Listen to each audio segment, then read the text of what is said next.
بسم اللہ الرحمن الرحیم۔ السلام علیکم ناظرین، اسکردو ٹی وی کے ساتھ میں ہوں منظور امین۔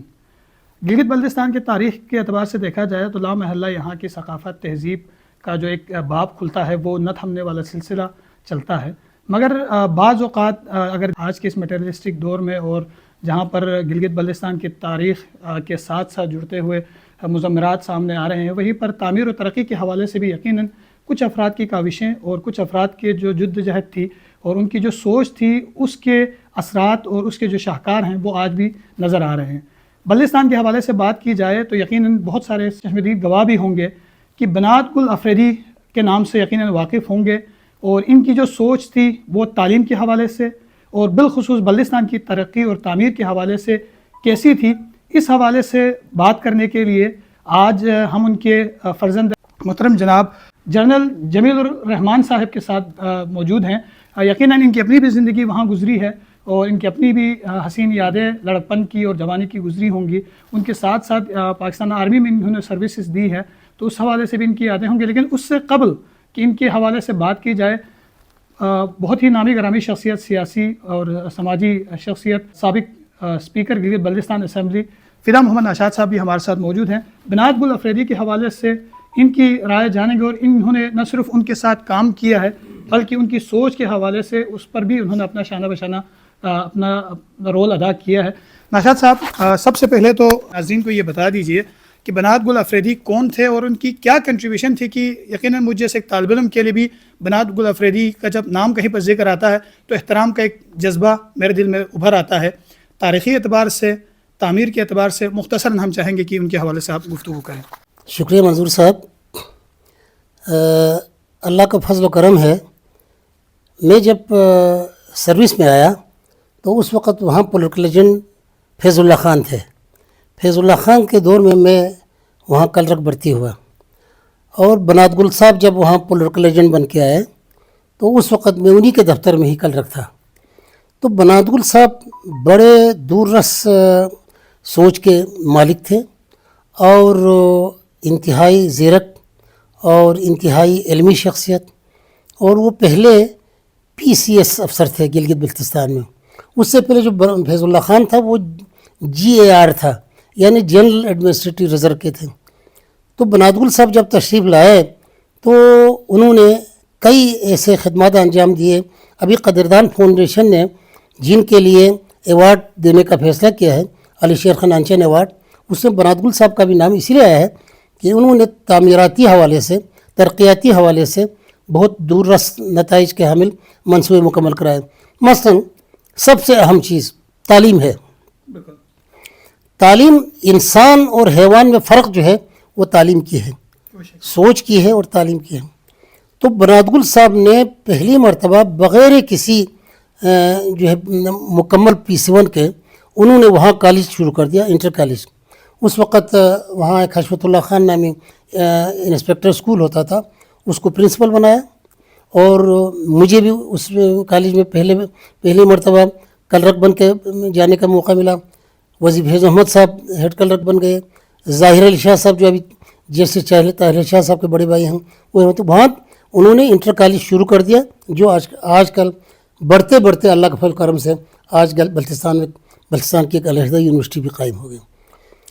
نئے بازار کا سوچ بنات گل خان افریدی صاحب کا ہے۔ بنات گل صاحب اس وقت ایک تنگ سی جو ہے، وہ پرانا بازار اب بھی موجود ہے، آپ دیکھیں۔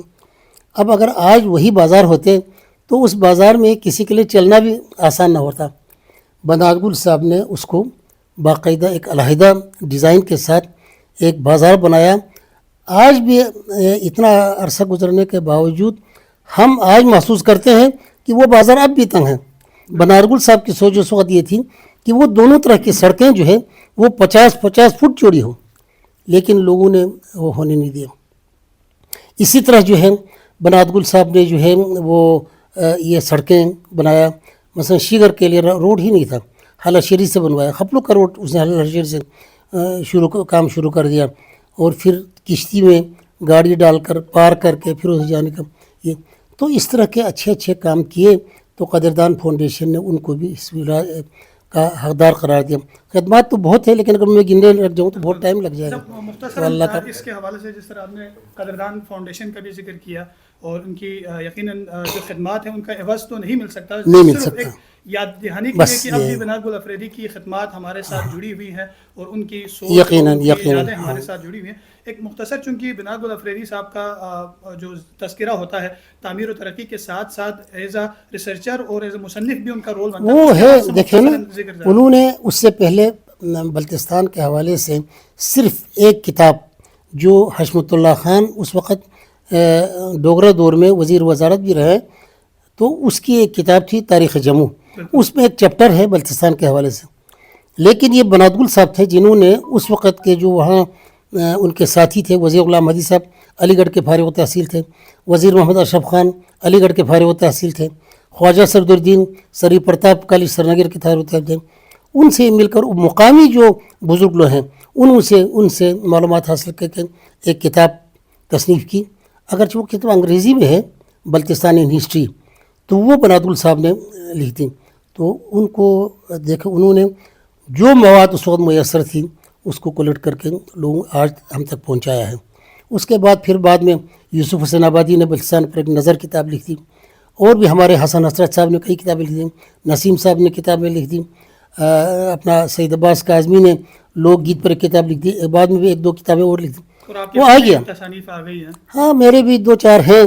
بہرحال میں سمجھتا ہوں یہ جو ابتدائی جو کی وہ بنات گل صاحب نے کی دور جدید کے حوالے سے. بہت بہت شکریہ ناشا صاحب. یقیناً ان کے حوالے سے اگر گفتگو کی جائے تو نہ تھمنے والا ایک سلسلہ شروع ہو سکتا ہے, کیونکہ نہ صرف آپ نے ان کے ساتھ کام کیا ہے بلکہ ان کی خدمات سے واقف بھی ہیں.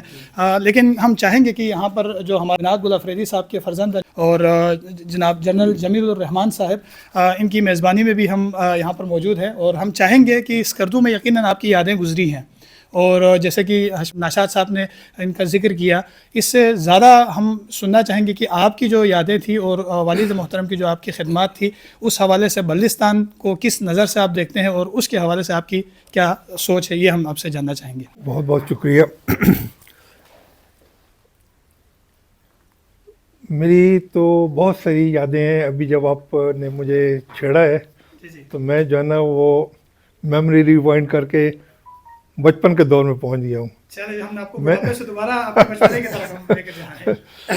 کیونکہ میں بچپن میں بھی ادھر تھا اور میرے استاد بھی تھے ادھر, مطلب کہ چھوٹی جماعت میں بھی میں وہ ادھر اسکول میں پڑھا ہوں بالکل شروع کے دنوں میں جو ہے نا. اور وہاں پہ بڑے شفیق میرے اساتذہ تھے, انہوں نے بہت جو ہے نا شفقت سے جو ہے نا ہمیں تعلیم دی تھی. اس کے بعد تو پھر میں ایبٹ آباد چلا گیا تھا. لیکن ایبٹ آباد میں جب میں تھا اور والد صاحب اس وقت پولیٹیکل ایجنٹ تھے تو چھٹیوں میں آتا تھا ایبٹ آباد سے, جو ہے نا چھٹیاں ہوتی تھیں تو میری چھٹیاں ادھر گزرتی تھیں. اور اس دوران میں جو ہے نا میں دیکھتا تھا کہ والد صاحب کتنے انہماک سے جو ہے بلتستان کی ڈیولپمنٹ کے لیے جو ہے نا وہ کوشاں رہتے تھے.